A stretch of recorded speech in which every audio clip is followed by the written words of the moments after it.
नमस्कार दोस्तों, हमारी आज की कहानी है ईमानदारी का फल। अगर आप हमारे चैनल पर नए हैं तो चैनल को सब्सक्राइब जरूर करिएगा।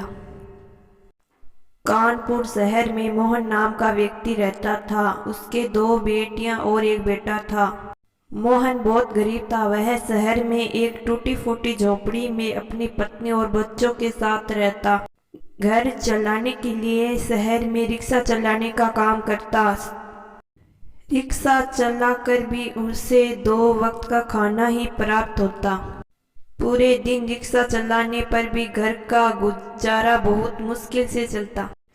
रोज की तरह मोहन ने अपनी रिक्शा को साफ किया और चलने के लिए निकला। तभी उसकी पत्नी शांति मुस्कुराती हुई बाहर आई और रोटियां बंधी हुई देते हुए बोली, आज दिवाली है जी, हो सके तो आते वक्त बच्चों के लिए कुछ मिठाइयाँ लेते आना।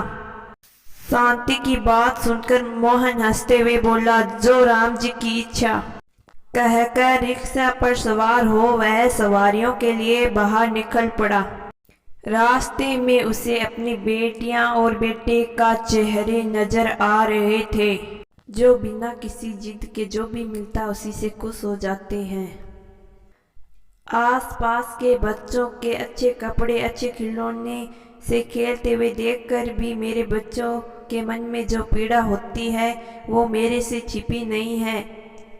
उनके मन में भी दिवाली पर अच्छे कपड़े, मिठाइयाँ और पटाखे खरीदने का मन करता होगा, मगर मेरे बच्चे कभी भी मुझसे किसी भी चीज़ के लिए जिद नहीं की। वही मेरी पत्नी शांति अपनी फटी पुरानी 2-3 साड़ियों को सुई धागे से सील कर कहती रहती है, अभी तो ये साड़ियाँ अच्छी है और चल जाएगी। मोहन बोलता है, हे राम जी, सुना है आप सब पर दया करते हैं, मेरे परिवार पर कब दया करेंगे। हे भगवान, हे महालक्ष्मी, आप तो सबकी सुनती हैं, सब पर अपने आशीर्वाद से दया करती हैं, मेरे परिवार पर कब कृपा करोगी। तभी वहाँ पर एक व्यक्ति आता है और बोलता है, ए रिक्शे वाले, सुनो, बाजार चलोगी क्या। तब मोहन कहता है कि हाँ चलूँगा। वह व्यक्ति अपनी पत्नी के साथ रिक्शा में बैठ गया। जी बैठिए कहकर मोहन रिक्शा खींचने लगा। यह क्या, बाजार पहुँचते ही सवारी उतरी नहीं कि दूसरी पहले से तैयार मिल गई। तकरीबन दोपहर तक यही सिलसिला लगातार चलता रहा। इधर सवारी उतरी नहीं, उधर सवारी मिल गई। रोजीना ऐसा नहीं होता था। काफ़ी समय तक इंतजार करने पर सवारी मिलती थी। खैर दोपहर को रोटी खाकर हटाई ही था कि फिर से सवारियों का मिलना शुरू हो गया। मोहन बहुत खुश था। मन ही मन सोच रहा था, यदि ऐसा ही चला तो शाम को बच्चों के लिए मिठाइयों के साथ साथ कपड़े भी ले सकूंगा। और शाम होते होते सचमुच जेब में 1000 रुपये आ चुकी थी। वह अपने घर के रास्ते चलने को हुआ ताकि रास्ते से मिठाई और बच्चों के कपड़े लेकर घर पहुंच जाऊं। यह सोच ही रहा था, तभी एक व्यक्ति आया और बोला, ए रिक्शे वाले, मैं बाजार से सामान खरीद चुका हूँ, वहाँ से सामान मेरे घर तक लाना है, 3 चक्कर लगाने होंगे। मोहन ने जैसे यह सब सुने उसके चेहरे पर मुस्कुराहट आ गई। मोहन ने सोचा, इससे तो मैं शांति के लिए साड़ी खरीद सकूंगा। जी भैया, चल लेंगे। मोहन बाजार से उन साहब के घर तक 2 चक्कर लगा चुका था। तीसरे चक्कर के लिए जैसे ही बाजार में उस जगह पहुंचा तो देखा उन साहब ने 2-3 अतिरिक्त बोरियां खरीद कर सामान के साथ रख दी थी। मोहन उन साहब की ओर देखा और बोला, कुछ नहीं है, इतना तो चलता है, कहकर सामान रिक्शा में लदवा दिया। उन साहब के घर पहुंचने से पहले कुछ 10 मीटर की दूरी पर रिक्शे का पहिया टूट गया, जिससे सामान नीचे गिरने लगा। मोहन ने सब संभालते हुए सामान नीचे रख दिया। वह साहब को बोला, आपके अधिक सामान की वजह से मेरे रिक्शे का पहिया टूट गया है भैया जी, लगभग 300 का नुकसान हो गया है।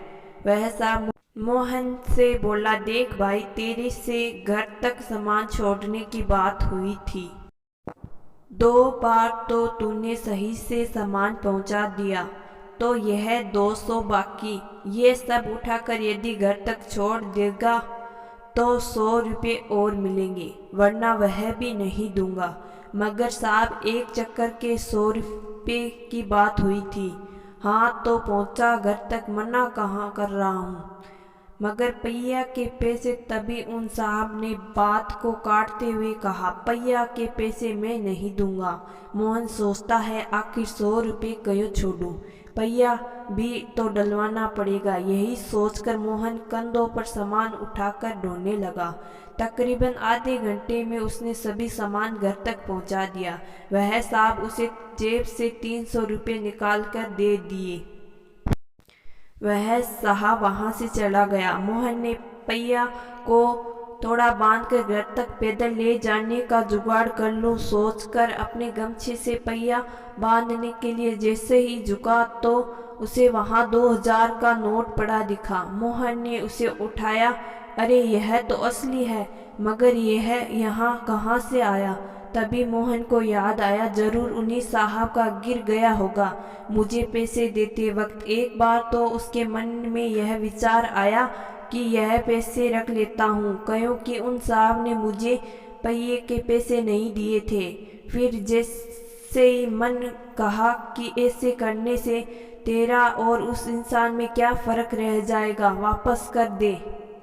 वह उन साहब के घर पहुंचा। तब वह व्यक्ति बोला, अरे तू फिर आ गया, मैं तुझे फूटी कौड़ी नहीं दूंगा।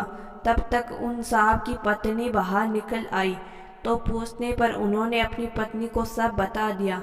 साहब, मैं आपसे कुछ मांगने नहीं आया हूँ, मोहन ने कहा, बल्कि देने आया हूँ। जब आप मुझे पैसे दिए थे तो शायद वहाँ आपके 2000 रुपये गिर गए थे।